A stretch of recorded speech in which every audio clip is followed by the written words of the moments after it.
एक डेढ़ घंटे तक अगर आपको नींद नहीं आ रही है, रात्रि को सोने के बाद में 1 घंटे बाद जब उठे तो आपको प्यास लग गई, भूख लगने लगी, प्यास लगने लगी कि मेरे को पानी पीना पड़ेगा, घबराहट हो रही, पानी पीना पड़ेगा, एक डेढ़ घंटे सोने के बाद अचानक नींद खुले और आपको प्यास लगे, समझ लेना आपके पितृ भूखे हैं और प्यासे हैं, उनको जल की जरूरत है। किसी भी नदी में, सरोवर में, कुंड में, बावड़ी में, तालाब में, आप तीर्थ में जाकर जब स्नान करते हैं तो स्नान करने के बाद एक काम का नियम बना लो कि अपने हाथ की अंजलि में जल लेकर अपने पूर्वजों को देना है, प्यासे रहते हैं। 3 वृक्ष पितरों के तुल्य हैं, पहला पीपल, दूसरा वट वृक्ष, तीसरा बेलपत्र का वृक्ष, ये पितरों के तुल्य हैं। अगर आपको रात्रि में नींद नहीं आ रही है, ऐसा लगता है कि रात्रि को 1 घंटा 1.5 घंटा सोने के बाद कुछ गलत गलत विचार आने लगते हैं, नींद सुबह 3 बजे तक 4 बजे तक नहीं आती, 4 बजे के बाद फिर नींद आती है,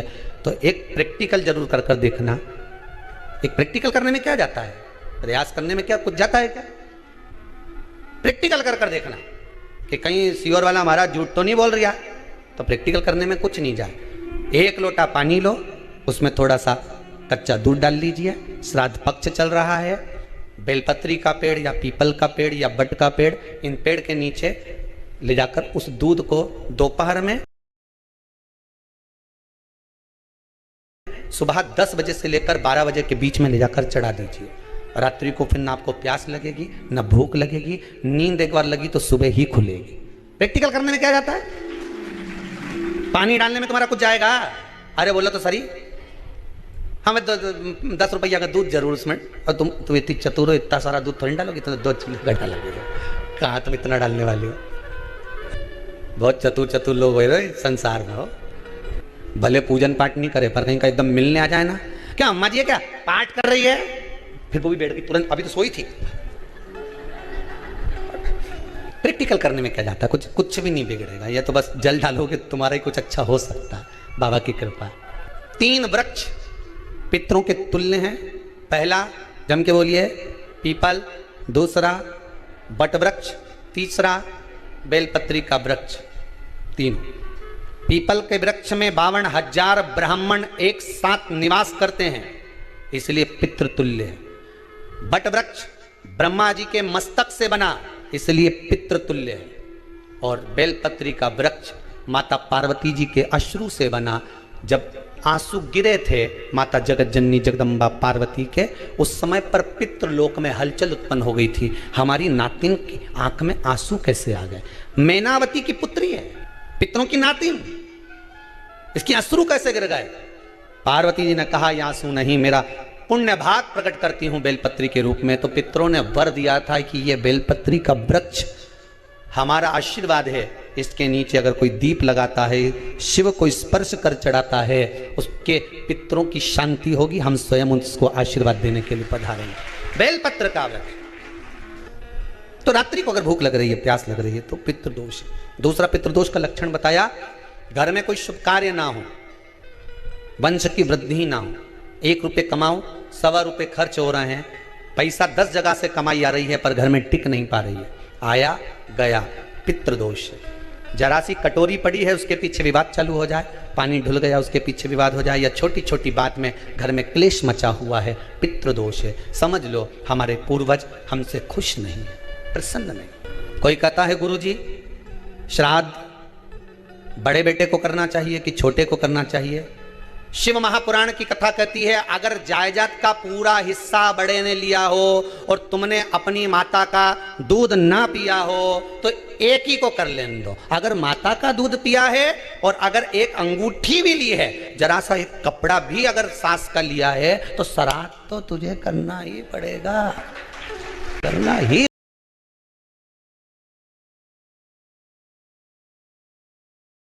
पड़ेगा। तूने मेरा दूध पिया है तो बिल्कुल जम के तो बोलो। अगर तुमने उनका कुछ खाया है तो अब एक काम और हो सकता है, गुरुजी वो श्राद्ध अगर हम नहीं करें और बड़े भैया करें और हम उन्हीं के यहाँ चले जाएं तो चले जा, मना कौन कर रहा है? पूड़ी का तेल तू ले जा, खीर का दूध 2 थैली, तू खरीद के ले जा। जितना वहां वो सेवा करे उतनी सेवा तुम करो। गलत है क्या? जायदाद का भी तो हिस्सा किया था।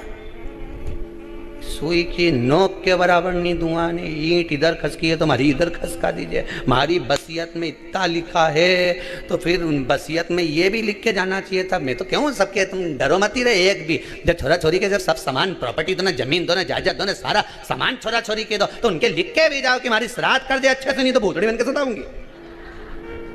श्राद्ध करो। कितना दिया तुमको? बोलो ईमानदारी से बोलना, कितना दिया? ढेरों। और एक बात बहुत अच्छे से कहूंगा, आप लोगों के जीवन में उतरे। अगर मायके में भाई, मायके में भाभी, मायके के लोग अगर आपके माँ बाप का श्राद्ध नहीं करते हैं तो बेटी भी अपने माता पिता का श्राद्ध कर सकती है। उसने भी दूध पिया है अपने माता पिता का, पर वो श्राद्ध का भोजन कौन कराएगा? बेटी का पुत्र हो, बेटी की पुत्री हो, वो कराए। और नाम वो नाना नानी का ले ले करे। अगर वो नहीं कर रहे हैं, वो नहीं संभालते, वो नहीं जानते, तो आप करो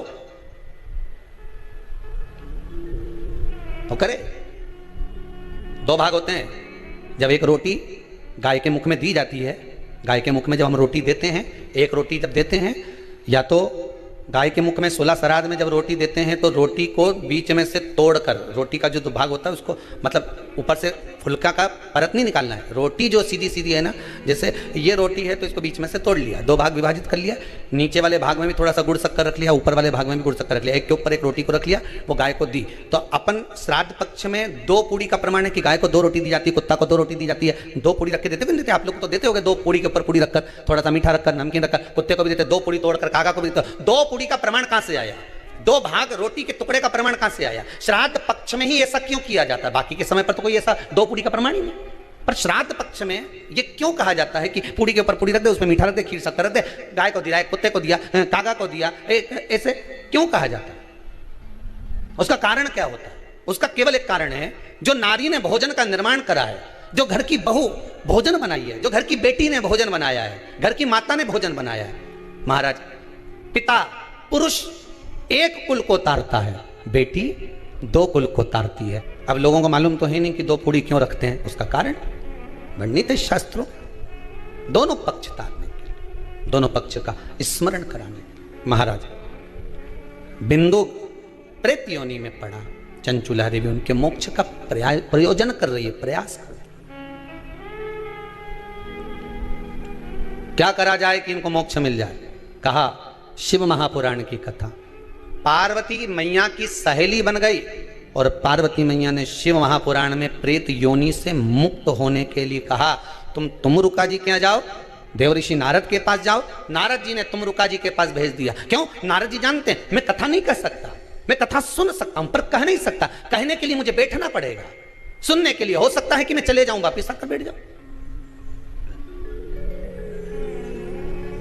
तुमरुका जी से कहा कथा कह दोगे? हाँ, कहने में क्या दिक्कत है, मेरे पति को प्रेत योनि से मुक्त करना है। तुमरुका जी बोलते हैं केवल तुम्हारा पति प्रेत योनि से मुक्त नहीं होगा। तुमरुका जी ने शिव महापुराण में कहा, सुनो चंचुला देवी, केवल एक व्यक्ति शिव पुराण से नहीं तरता, इस बिंदुक जैसे ना जाने कितने प्रेत इस वायुमंडल में घूम रहे होंगे, ना जाने कितने पितर, ना जाने कितने आहूत, ना जाने कितने वासुक इस वायुमंडल में घूम रहे होंगे। तुम्हारा पति तुमको दिखा नहीं, तुम्हारा बिंदुक तुम्हें कभी नजर आया नहीं, फिर कारण क्या था? बस मन में शांति नहीं है, घर में सारा सुख है पर हृदय में शांति नहीं, समझ लो पितृदोष है। क्या करा जाए? फिर क्या करोगे? महाराज, हृदय शांति, हृदय शांति।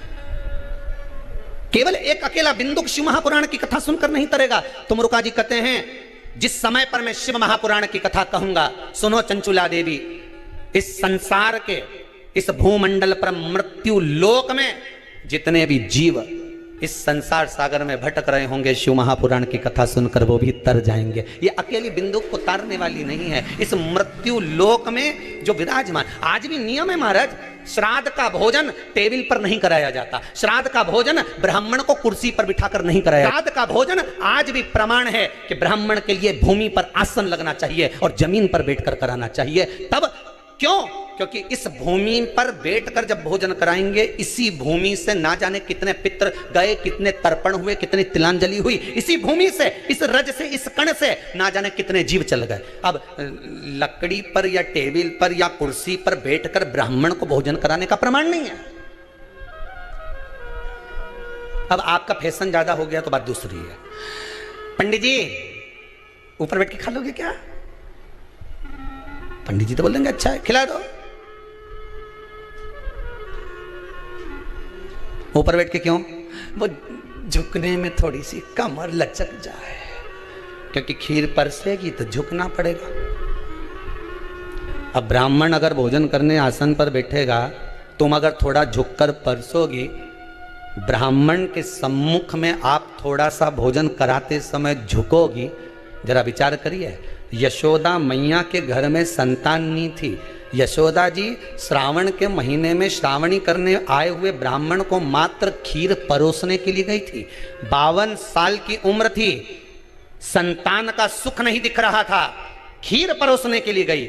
उतनी देर में ब्राह्मणों ने देखा इनके घर में संतान नहीं है, पुत्र